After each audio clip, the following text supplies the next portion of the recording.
Because if you actually want to know the controversy about woke right, what's happened, Eric Weinstein told me this. No, we're not going to name names, but it's positive. Yeah, okay. He told me that what he realized, and of course he's a mathematician as well. So and I'm a mathematician. So he said he told me this at ARC. Actually, we were having a conversation, and he said, when I realized what you've done is generalize the concept of woke, and then applied it in a different domain, it clicked. Bingo. Exactly. What you've done. They keep going from talking really fast and talking really slow. But the concept of you take the concept of woke and apply it in a different domain. You take the concept of woke and you apply it in a different domain, and it fits perfectly. It fits perfectly. Realize what you've done is generalize the concept of woke, and then applied it in a different domain. It clicked. So it's no longer just left wing totalitarian behavior. It's now this mode of totalitarian behavior that I can apply. It's transferable. Correct. Yes. And so with the hierarchy, well, not just the hierarchy, everything you just described, but you have these reservoirs of value in hierarchies built off of these games. Yeah. So there's value there. And the parasite is drawn to the reservoir of value. Wherever it is. And the idea is that you want to be high status, but they have natural limitations because they're not competent. They're not competent. Yeah, they're outside of the range of what brings you to the top of these They tend to be very low in conscientiousness. They tend to be, that's right. Yep. And so what would you do? The woke are not the most self-aware right or left. What would you do?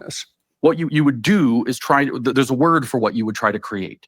As the parasite who's now latched on, the thing you would try to, there's different, if you want to talk about it in politics, there's one word, and if you want to talk about it in religion or more generally, there's another. The general word or the religious word is cult.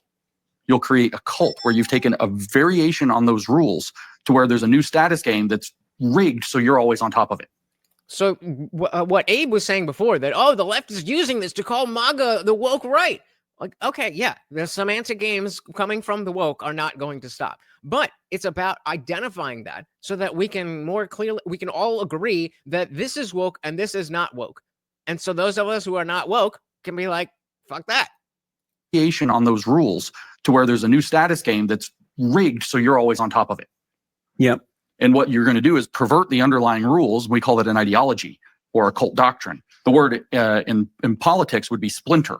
A splinter movement within a broader movement. So MAGA is a political movement, and you can imagine a splinter off of it, where the Democratic Party had a political movement, and the Justice Democrats came along 10 years ago and made a splinter off of it that created the Squad. A lot of people know that history, at least, so it should be, germane. So yeah, and it's not exactly the same, but the concept of how you have Democrats and you have liberals and then you have leftists and socialists, it's not all the same thing. Just because they all voted for Kamala Harris, and the same thing applies on the right. Just because we all voted for Trump doesn't mean we all believe the same things. Squad. A lot of people know that history, at least, so it should be, germane. So the generation of a localized cult is sort of this hypothesis, and the ideology grows out of the desire for the people at the top of that, who are parasitizing the hierarchy, to create their kind of internal nested hierarchy. That's because he's the woke right. Where they're on top of the whole thing. And the way they do that is by saying the big system is gamed. The big system is rigged. The big system is fake. And we have a secret truth about how things really work. And now you enter into the Gnostic kind of, even metaphysical space.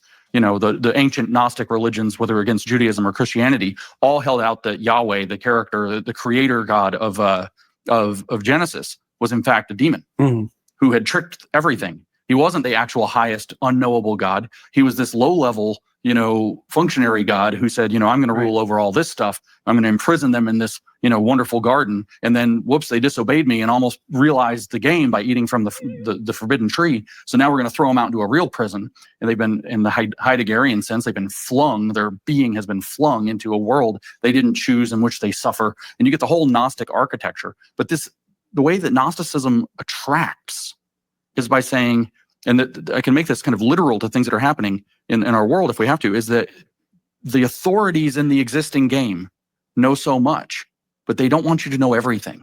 They don't want you to know more because you might surpass them. It's always a power game. It's always a power game. Well, I'm saying that wokeness was the disease. The woke right is the overactive immune system that is starting to become cancerous. Well, fucking said, sir. If wokeness is a disease, so wokeness is the disease, The woke right is the overactive immune system that is starting to become cancerous. Beautifully, beautifully said. That is exactly right. But they don't want you to know everything. They don't want you to know more because you might surpass them. They're trying to keep you down. But if you come with me in my cult, I'll tell you the real secrets. That's an appeal to paranoia too. Sure. And that's going to be more effective under conditions of extreme uncertainty. Sure. Okay, so let's concretize this a little bit. Sure. I'd like to talk about. Is that a word? Concretize? We can talk about Douglas and Joe. Sure. I think. I thought we weren't naming names. Let's amend our rule. We're not going to point any fingers at woke right people. Okay. But I'd like to talk about the current situation. Well, I'd call Douglas Murray woke right, but that's precisely why I think it's good that Jordan Peterson's like, let's stay away from that, because that changes the conversation from what is woke right to who is woke right. Nick said, exactly. I don't think of being conservative as being against change, but being against change for no good reason or worse. It's about keeping the good around while allowing room for change. Agreed. Absolutely.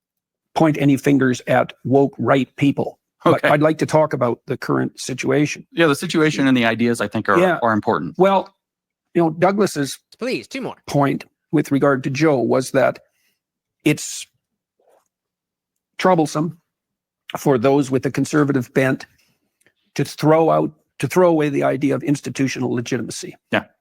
And that's a fair comment, standalone comment. Joe's rebuttal to that, insofar as he had a rebuttal, because I thought the conversation was actually pretty civil given how difficult it was that the institutions have been so cataclysmically faulty in the last 10 years that how dare you expect me to a priori accept what they have to say? The only possible antidote to their falseness is really unrestrained investigation. And Joe's been the master of unrestrained investigation, obviously, because he's allowed his interest to take him wherever it goes, which allied with a certain amount of conscience is a pretty good orienting function as far as I'm concerned. And I'm at a loss to some degree how to reconcile those viewpoints. It's not the Duma. I disagree. Wokeness absolutely is a Duma. It's because I think it is a cataclysm that the institutions have become unreliable. But let's walk through them a little bit. I think the universities are gone. Me too. Yep. I think that Harvard is having this war with Trump, and that Trump is 100% right. Yep, me too. The president of Harvard, in my understanding, said to the Trump administration that it was unfair to punish the researchers by withholding their research funds. But I look at that and I think those researchers have been filling out DEI statements for 10 years. Yeah. So as far as I'm concerned, they lost all their credibility. They're not independent researchers at all. Oh, that's right. And they could say and have said that they were just following the rules. It's like, like the Nazis. That's not a very good excuse if you're a seeker after knowledge, right? If the rules have become pathological, you have an obligation to cease following them. Harvard took its DEI head, I think it was Harvard, and kept the person and changed the name. Well, that's all. Semantic obfuscation.